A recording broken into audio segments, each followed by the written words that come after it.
क्या हुआ? सब खैरियत तो है? आप कुछ परेशान लग रहे हैं मुझे। खैरियत नहीं है। क्या अल्लाह खैर, क्या हुआ? तुम्हारे बेटे ने शादी कर ली है। क्या? नहीं, लेकिन आपको कैसे पता चला? कोई फोन आया था? कैसे कॉल आएगी? 15 दिनों से वो फोन नहीं करा, हमारा फोन नहीं लग रहा, तुम्हें तो पता है। तो आपको कैसे पता चला फिर? उसके दोस्त ने बताया। सुनी सुनाई बातों पर यकीन नहीं करते इरफान। सुनी सुनाई नहीं, उसके दोस्त ने फोन किया, बल्कि प्रूफ भेजा। वो तो हैरान था कि हमें पता नहीं। एक मिनट, उसने ये देखो, आगे करके देखो।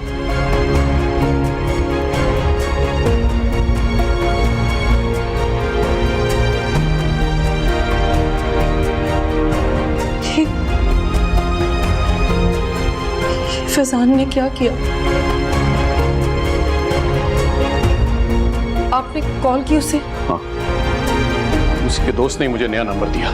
कब से कॉल कर रहा हूं लेकिन वो पिक नहीं कर रहा। मैसेज करें, करिए ना मैसेज, पता तो चले आखिर की बात क्या है। करिए। फैजान बेटा, तुम कहाँ हो बेटा? पिछले 15 दिनों से तुम्हारा कोई अता पता नहीं है। हमने बेतहाशा तुम्हें कांटेक्ट करने की कोशिश की, तुम्हारा नंबर बंद मिल रहा है। ये नया नंबर है, इसमें मैं प्लीज, तुम्हारी माँ यहाँ बहुत बहुत परेशान है बेटा। हो सके तो अपनी खैरियत की इत्तला दो, बताओ कि तुम कहाँ हो। प्लीज बेटा रिप्लाई करो प्लीज।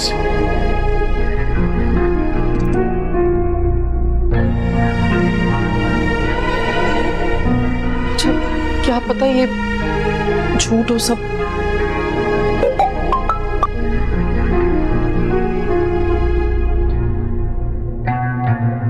मैं अब कभी भी पाकिस्तान नहीं आऊंगा क्योंकि मेरी बीवी अमेरिकन है और वो पाकिस्तान आना बिल्कुल नहीं चाहती है। और आप लोग अब मुझसे कभी भी राब्ता नहीं कीजिएगा क्योंकि ये मैरी को बिल्कुल पसंद नहीं है। और मेरी तरफ से कोई उम्मीद भी ना रखिएगा क्योंकि मैं बहुत जल्द दूसरे शहर शिफ्ट हुआ और हो सकता है बहुत जल्द मेरा नंबर भी चेंज हो जाए। और बराए मेहरबानी मेरी खोज में ना लगे रहिएगा।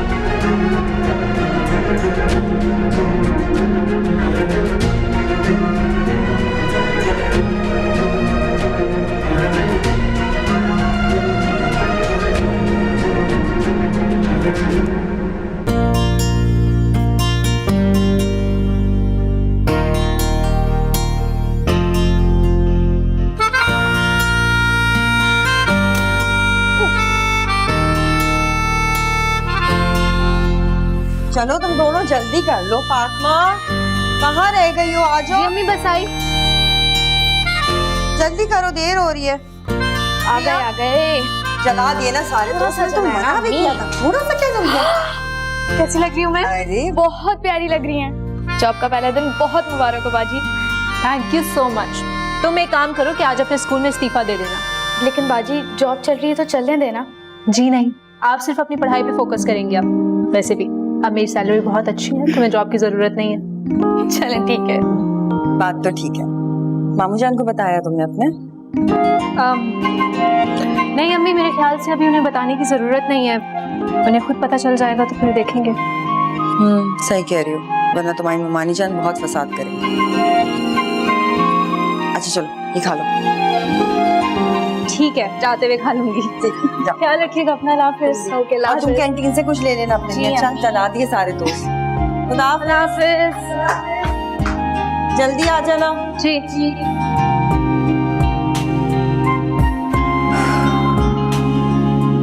या अल्लाह तेरा शुक्र। ये बताओ कि रिजल्ट क्या आया? पास हो गया हूँ मैं। सिर्फ पास? ये भी काफी है अब्बू। आजकल लोग रिजल्ट खरीद रहे हैं, पता है आपको? फातिमा ने टॉप किया है और इस पर तो हमने कोई जिम्मेदारी भी नहीं डाली। आप ना मुझे इन लोगों की एग्जाम्पल्स नहीं दिया करें। ठीक तो कह रहा है, आप उनकी मिसाल क्यों दे रहे हैं? अब वो टॉप करे या फेल हो, हमें क्या भाई? ब्याह कर पराए घर चले जाना है ना। और फिर पता नहीं सच भी कह रही है या झूठ। झूठ ही बोल रही है वो अम्मी। आपको पता नहीं, बचपन से एक नंबर की लापरवाह और निकम्मी लड़की है वो। याद नहीं आपको स्कूल से कैसी शिकायतें आती थी उसकी? यहाँ बैठ के बक बक बंद करो, निकलो यहाँ से। लेके जाओ यहाँ से, चलो यहाँ से जाओ। लेके जाओ। जी जी, चलो भाई, तुम्हारे अब्बू को अपनी लाडली भांजी की शिकायत सुनना बुरा लग रहा है।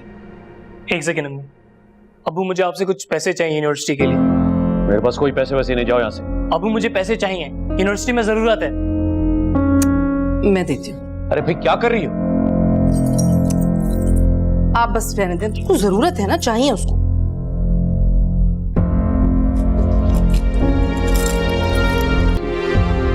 तकल्लुफ की क्या बात है मामू, आज वैसे भी छुट्टी थी, घर में खाना बनाना ही था तो सोचा आपके लिए भी ले आऊं।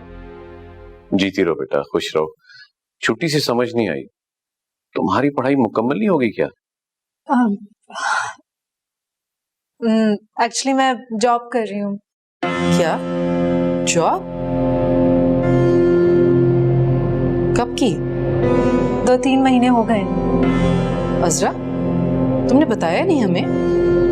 अरे भाई इतना पढ़ लिया है तो कहीं ना कहीं तो काम आना चाहिए ना उसे। हाँ ठीक है, लेकिन कम से कम आपसे इजाजत तो लेती ना। मुझे पता था कि मामू को ये बात अच्छी नहीं लगेगी और मुझे जॉब भी करनी थी। अम्मी आखिर कब तक मेहनत करेंगी, उनको भी तो बेस्ट की जरूरत है। वैसे लड़कियों की शादी वक्त पर हो जाए तो अच्छे। मुझे कोई एतराज नहीं है, अम्मी जब चाहें। भाभी कोई अच्छा रिश्ता मिले तो शादी करो ना। अच्छा चलो बैठो ना, तनख्वाह बताओ मुझे, अपनी तनख्वाह कितनी लगी तुम्हारी? तनख्वाह 60,000 माशाल्लाह। और साल में 2 बार बोनस भी मिलता है। बड़ी अच्छी बात है। परी क्या कर रही है? भाईजान उसके पेपर्स हो रहे हैं तो वो जरा पढ़ाई में मसरूफ है। वैसे तुम्हें चाहिए कि अपनी तनख्वाह में से पैसे बचाकर अपना जहेज बनाओ। मुमानी, अभी मैं अम्मी को बुटीक का कर दे रही हूँ। एक रूम सेट कर लिया है और कारीगर भी रखने हैं। अम्मी सिर्फ बैठ कर डिजाइन किया करेंगी। ये तो और भी अच्छी बात है। जी कमाल कर दिया। भाईजान रेहान आजकल नजर नहीं आ रहा, क्या कर रहे हैं? अब वो हाँ वो जॉब कर रहे हैं। अच्छा, मुबारक हो, बहुत अच्छी बात है। प्लेट्स वगैरह ले आओ तुम। जी हाँ बस जाओ जाओ तुम साथ जाओ। नहीं नहीं, मैं चाहती हूँ भाभी के साथ। आए भाभी, मैं आती हूँ। अच्छा सच मानो तो मुझे बड़ी खुशी हुई, माशाल्लाह। अम्मी, अम्मी मुझे कुछ पैसों की जरूरत है, जरूरी काम से बाहर जाना है मुझे। जानती हूँ तुम्हारे सारे जरूरी काम। अगर तुम्हारे अब्बू के सामने मैं कुछ कहती नहीं हूँ ना तो उसका मतलब ये नहीं है कि मुझे कुछ पता नहीं है। अभी वैसे भी लाखों रुपए तुम्हारे भाई को भेजते नहीं है पैसे हमारे पास। वैसे भी क्या दिया आपको भाई ने? उसने अब्बा के लाखों रुपए सिर्फ बर्बाद किए, ऊपर से बाहर शादी करके बैठ गया। और मुझसे आप कोई खास उम्मीद नहीं रखिएगा। अभी इससे बात करो तो मुझसे, मुझे तुमसे कोई उम्मीद है भी नहीं, समझ आई? नहीं है पैसे, भी सुबह तो दिए तुम्हें मैंने पैसे। ऐसे कैसे नहीं, मुझे चाहिए पैसे। जाओ यहाँ से, चुप करो। हाँ भैया, तुम्हारा हिसाब कितना हुआ था? अरे अरे अरे, क्या कर रहे हो? रेहान, रेहान पैसे दो। रेहान, क्या हुआ? रेहान पैसे लेकर भाग गया मेरे महीने के। रेहान, रेहान भाई, इन सब बातों की तुम जिम्मेदार, तुम्हारी वजह से सब कुछ हो रहा है।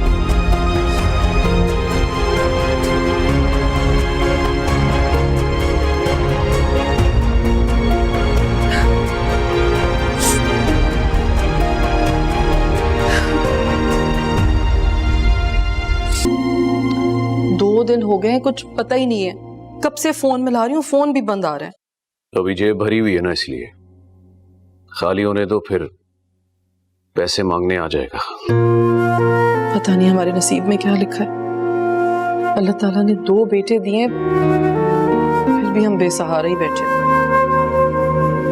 किस्मत नहीं, हमारे करतूत हैं। हम सारी जिंदगी अजरा को बेटियों का ताना मारते रहे, और अब देखो उसी की बेटियां उसको सुख पहुंचा रही हैं और हम किस्मत को रो रहे हैं। अस्सलाम वालेकुम। वालेकुम अस्सलाम। वो भाभी, भाईजान आप लोगों से एक मशवरा करना था। हाँ कहो। भाईजान आपको वो रुखसाना याद है जो शादी करके इस्लामाबाद शिफ्ट हो गई थी? हाँ हाँ, वो साजदा खाला की बेटी है ना? जी जी, वो उसका फोन आया था। कह रही थी कि वो और उसका बेटा कराची शिफ्ट हो गए हैं। बेटा माशाल्लाह से डॉक्टर है, यहीं पे अपना क्लिनिक खोला है। लेकिन बुरी खबर यह है कि रुखसाना को कैंसर हो गया है, लास्ट स्टेज है। डॉक्टर्स ने जवाब दे दिया है। तो उसने अपने बेटे के लिए फातिमा का हाथ मांगा है। कह रही है कि उसके बाद तो बेटे का दुनिया में कोई रहेगा नहीं, तो तुम फातिमा से उसकी शादी करके अपना बेटा बना लो। तो क्या ख्याल है आप लोगों का? अच्छा रिश्ता है ना?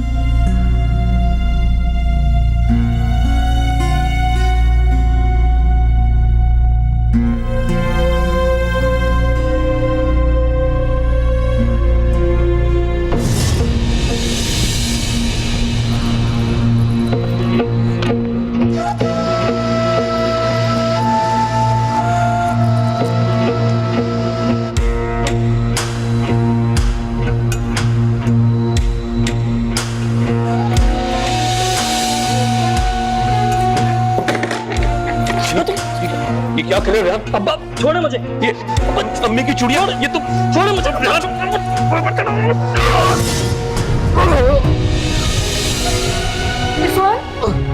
इरफान क्या हुआ है आपको? यार कोई कोई क्या हो रहा है? आंखें खोली।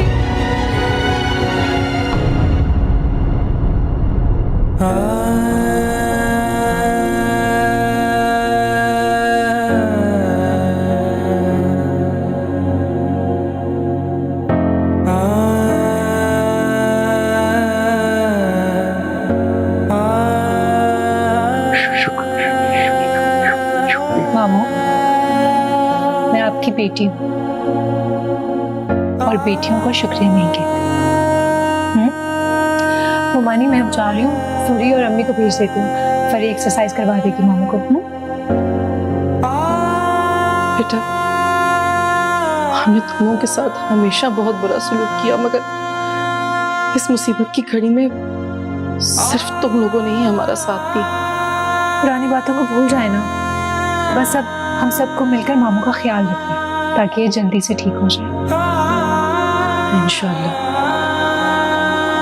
ये सब तुम लोगों की मेहनत का नतीजा। हमने पढ़ाई क्यों की थी? इसलिए तो की थी कि अपनों के काम आ सके।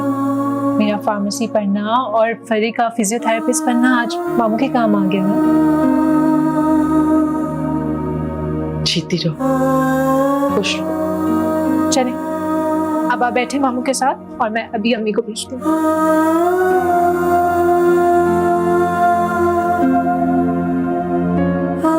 खुदा तुम लोगों को खुश रखे। न जाने मैं तुम लोगों के बारे में इतनी बदगुमानी क्यों करता रहा। या अल्लाह मुझे माफ करना।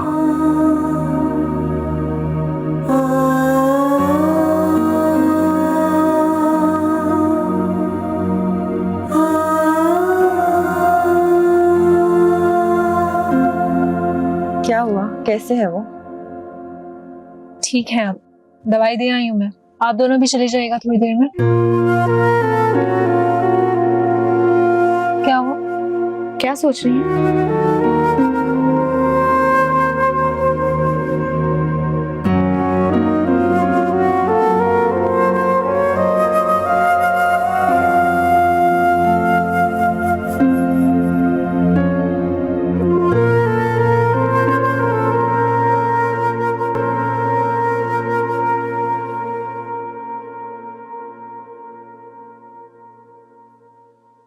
अस्सलाम वालेकुम। वालेकुम सलाम बेटा, जीते रहो। आज जल्दी आ गए। जी वो दफ्तर में एक मीटिंग कैंसिल हो गई तो फिर सोचा घर ही चला जाता। अच्छा अच्छा। बड़ी अच्छी खुशबू आ रही है, क्या बनाए? कोफ्ते तुम्हारी पसंद के। तुम्हें पसंद है ना? वाह, जब भी तो मैं कहूँ इतनी अच्छी खुशबू क्यों आ रही है।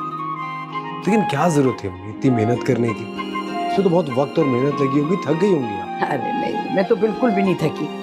और जब तुम खाओगे शौक से पेट भर के तो जो इतनी सी थकन है ना वो भी खत्म हो जाएगी। ये देखो, ये खांसी अभी तक सही नहीं हुई। अब अम्मी मुझे एमन बता रही थी कि ना तो आप टाइम से दवाई खाती हैं, ना आप आराम कर रही हैं, ना अपना ख्याल रखती हैं। अब खुद भी तो कुछ करना पड़ेगा ना, अब हर चीज एमन तो नहीं कर सकती है। ठीक कह रहे हो। अस्सलाम वालेकुम। जारून साहब का है भाई? वो उसकी ट्यूटर अभी अभी गई है तो वो हाथ धोने गया है खाने के लिए। आपको पता है आज फिर अम्मी ने जो है ना इतना लंबा लेक्चर दिया उसकी टीचर को। शुक्र है मैं बीच में आ गई तो बात खत्म हो गई, वरना वो तो कह रही थी कि मैं कल से नहीं आऊंगी। मैंने क्या कहा? मैंने तो कुछ नहीं कहा था। अभी अब यही तो बात है, आप इतना कुछ कह के भूल जाती हैं, फिर उसका खमियाजा मुझे अदा करना पड़ता है। आप उसको कह रही थी कि आपके ज़माने में जो उस्तादों का मेयार था आजकल के उस्ताद वैसे हैं नहीं, कि वो दोस्त ज़्यादा है उस्ताद से। ये कोई बात है कहने वाली? नहीं, क्या जरूरत है आपको जारून की टीचर के बारे में कोई राय रखने की? खुदा खुदा करके तो उसकी एक टीचर मिली, अब आपकी बातों से वो चली गई तो फिर क्या हो? अपनी जारून के मामले में मत बोलो, उसको डील करने दो। जारून, बैठे खाना खा।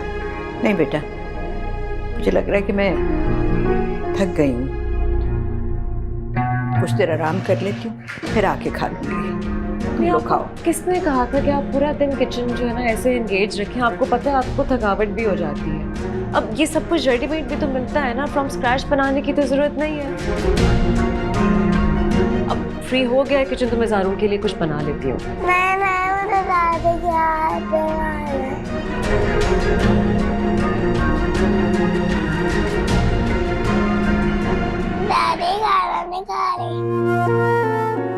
दादो बाद में खाना खाएंगी, आप खाना खा लें पहले।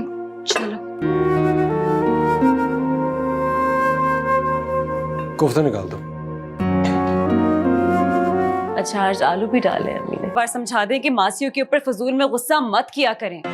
वो तो गुस्सा कर देती है, वो फिर मुझे गुस्से में बड़बड़ाती है कि अच्छा अगर काम नहीं अच्छा लग रहा तो हम चले जाते हैं। मैंने ठंडा किया उसे लिटरली। ऐसा क्या कह दिया अम्मी ने यार? अम्मी, अम्मी प्लीज यहाँ पर आए। हाँ बेटा। आपने क्या कहा मुलाजमा को? क्या कहा मैंने? कुछ भी तो नहीं कहा। हाँ बस इतना जरूर कहा कि गीला कचरा और सूखा कचरा अलग अलग डालो। यही करते आए हैं हम सारी जिंदगी। हाँ तो आप करती आई है ना ये। इन मासियों को 10 और घरों में जाना होता है, ये इतनी डिसिप्लिन नहीं होती है। लेकिन बात तो बिल्कुल ठीक है, बड़े सलीके की बात है तो। और वो नौकरानी है हमारी, पैसे ले रही है, कोई मुफ्त में काम तो नहीं करी, तनख्वाह लेती है वो। ये कौन सी बुरा मनाने वाली बात है? पर बेटा मैंने तो सिर्फ इसलिए उसको टोका था कि वो कांच कचरे में डाल रही थी। अब जरा सोचो, जब कचरे वाला उसको अलग अलग करेगा तो कांच उसके हाथ में लग भी सकता है ना, वो जख्मी भी हो सकता है। हमें उसका भी ख्याल करना चाहिए, आखिर को वो इंसान है। अम्मी आप ऐसा कुछ नहीं करती। 2 दिन पहले जो आपने पूरा दिन किचन में घुस के कुकिंग की थी उसकी सफाई आज मुकम्मल हुई है, क्योंकि पूरा किचन जो है ना वो चिकना हुआ था। आप मेरे ऊपर छोड़ दें प्लीज, घर के मामलात आप मत पड़ा करें। एमन, तुम बिला वजह एक छोटी सी बात को इश्यू बना रही हो। जाओ कमरे में, जाओ अपने। मैं जा रही हूँ कमरे में, आप फारिग होंगे तो आप भी आ जाइएगा।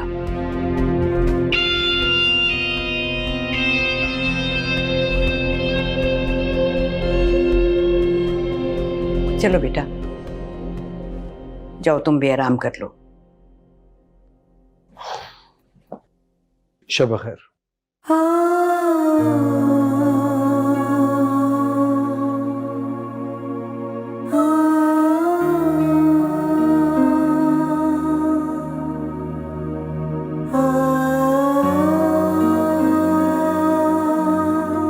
तानिया, तुम्हारे बाल इतने रूखे हो रहे हैं और खुश्की भी हो रही है। चलो आओ, मालिश कर दूं। अरे रहने देना आप। अरे आओ ना, बैठो यहाँ। मैं भी सोच रहा था काफी दिन से कि 2 घड़ी आपके पास सुकून से बैठूं, लेकिन वक्त ही नहीं मिलता। भाई अपना ख्याल रखा करो, ऐसा भी क्या काम हुआ कि अपनी बिल्कुल परवाह ही नहीं है ना। और बाल तुम्हारे इतने अच्छे थे, इतने घने थे, और अब देखो बिल्कुल आधे रह गए हैं जैसे। अब इतने प्यार से मेरी मालिश कौन करेगा? मैं करूंगी, मैं हूं ना। जैसे बेटा इंसान को पानी की जरूरत होती है ना, इसी तरह से बालों को तेल की जरूरत होती है। देखना थोड़े दिनों में तुम्हारे बाल फिर से वैसे भारी घने हो जाएंगे। लो, अब रोज आना, जबरदस्ती मालिश होगी तुम्हारी। Thank you. आधे घंटे के बाद धो लेना। ठंड पड़ गई।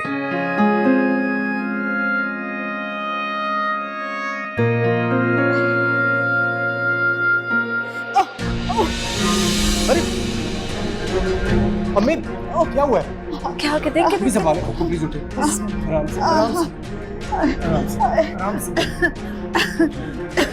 तुम पानी लेके आओ, पानी लेके आओ। जोर से लगी है। अभी पानी पिया। मैं कल ही डॉक्टर के पास आपको लेके जाऊंगा। कैसे लेके जाएंगे आप? इतना मसरूफ होता है। मैं खुद ले जाऊंगी, कोई बात नहीं। तो फिर याद से ले जाना, और जो डॉक्टर कहेगा आपको वही करना है, ठीक है? इतनी तबीयत खराब कर ली आपने। पानी पी।